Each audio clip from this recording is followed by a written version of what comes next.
Okay, so at the moment, I'm going to show you how to do some other things in addition to what I showed you before with the wireframes. The wireframe construction was controlled by this grouping right here. We can change these sliders to change both the number of divisions and also the size of the wires that are then created later in the program. And you might like to do some other kinds of wire switches. I mean, this is just one of many ideas. And an efficient way of working with Dynamo is to copy and paste. So this is done with Control C and Control V to copy and paste. Both of those groups, I selected them with the window select, and then I can go into the structure grid and I can just delete it. There are several other structure commands in here. Dynamo is just chock full of commands, and there's always more being added.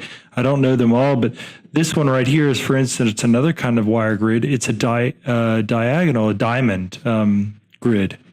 So I went and grabbed that command. I'd like to add it to that group, and I create a window select around both the new command and the group that I want to add it to, and I can then say add to the group with the right mouse button click.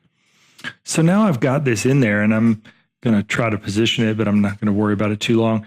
I hook it back up in the way that I did with the other ones as well, because I need a U and a V. That's the local X and Y coordinates with respect to the surface itself.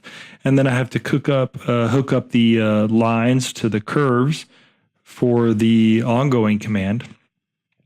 And I do need one other command here.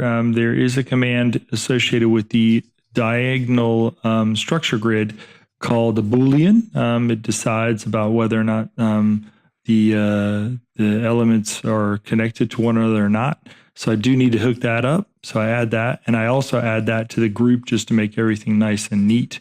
And then I go back to my original surface definition, which was already part of the other ones, and I connect that as well. You'll notice that that's connected to two separate command structures, and that's just fine. And once I do that, you'll see that this diagonal diamond grid pipe structure shows up. It's a little bit confusing because it's in the exact same place, and I'd like to be able to take a look at it. So I went in and I added another command called a translate.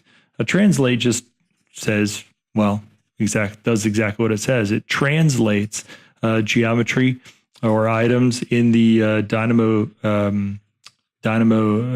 geometry window, and it does so by the amount that's defined. So if I took those pipes that I just created from the diamond grid, I hooked them up to the translate command, and then I need to use the number command to say how much I would like to translate those. I just translated them 500 in the X direction here, and that just moves it along.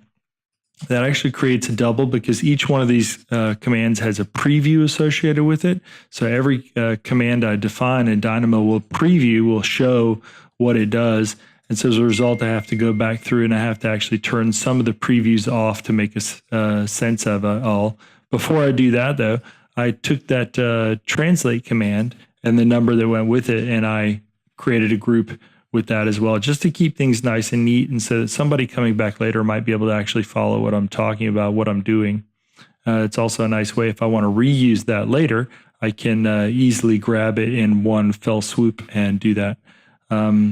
Just doing some cleanup here, making some things nice, changing some of the values so that you can see that as you change my previews update, it always takes a bit of a second or two to update.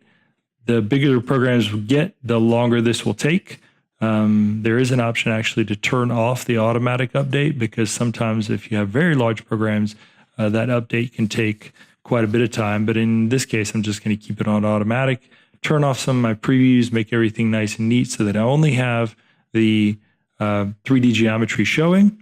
And I just wanted to show you can continue on with this. I did a window select over the whole thing, Control C, Control V.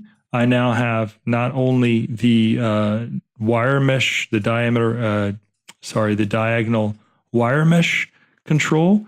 I also took the translate with it, and now I'm going to translate that in the minus 500 direction. Those two are exactly the same, but now I'm going to go back and do my old trick. I'm going to take that diagonal wire grid, I'm going to replace it with a hex grid. There is another one there. I just wanted to show it.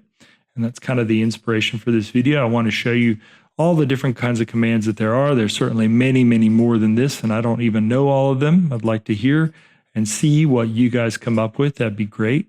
And I just have to end up hooking that back up. I have to do a U and a V.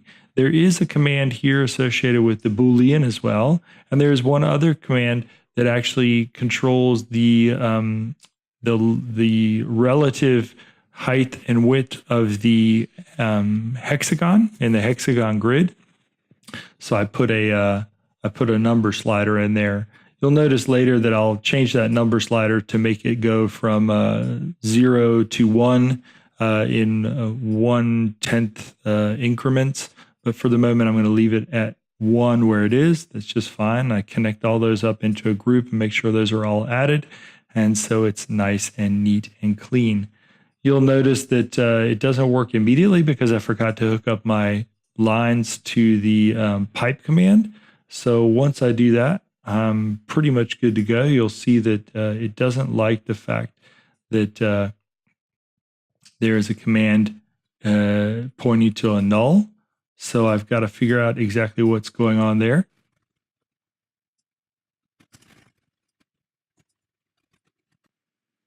And you'll see, simple enough, I forgot to hook up my original surface to the command to create the grid meshes there. So, sometimes as these things get a little bit more complicated, you got to look twice, make sure where everything's hooked up. So I've got these great 3 variations, and I could change those anytime I want. But each one of these is being exported as a SAT file, and I can read those in to Fusion as a SAT file. And so I did that. I did it beforehand, actually. So I've got all 3 versions sitting there. It's interesting the way I set this up. I made sure that they're all sitting on the origin. The ones you see in Dynamo are just translated for your viewing pleasure. I hope this helps. See you soon.